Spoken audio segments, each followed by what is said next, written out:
Hello friends, હું છું તમારો મિત્ર મિસ્ટર 8540 સ્ટાર્ટ. આજે આપણે 8ની વિભાજ્યતાની ચાવી શીખીશું. તો આપણે પહેલા 8ની વિભાજ્યતાની ચાવીની વ્યાખ્યા વાંચીશું.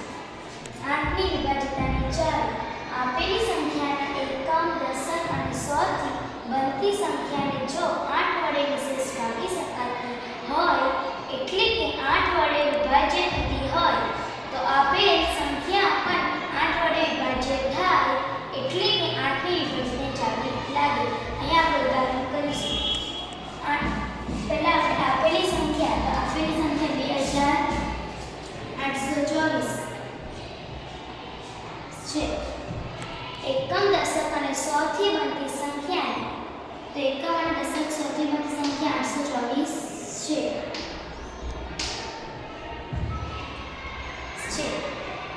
વિશેષ 8 સંખ્યાને જો 8 વડે વિશેષ ભાગી શકાતી હોય અને 8 વડે ભાગવાની છે, તો 824 ભાગ્યા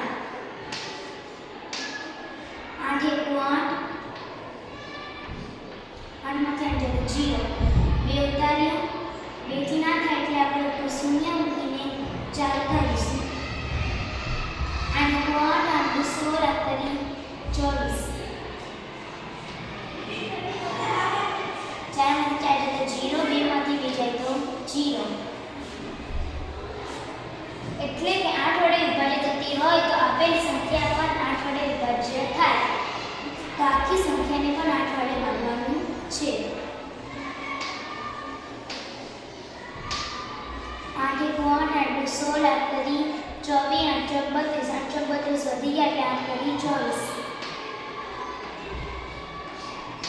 8 માંથી 4 જાય તો 4, 2 માંથી 2 જાય તો 0, 2 ઉતારીશું.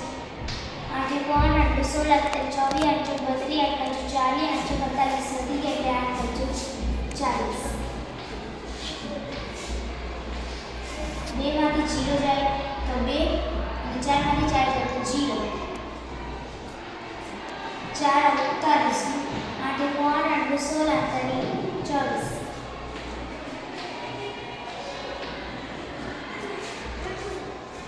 4 માંથી 0, 2 માંથી 2 જાય તો 0. શેષમાં 0 0 આવે તો 8ની વિભાજ્યતાની ચાવી લાગે છે. ટૂંકમાં આપણે એકમ, દશક અને 100ની રકમ બનતી સંખ્યાને લઈશું અને તેને 8 વડે ભાગીશું.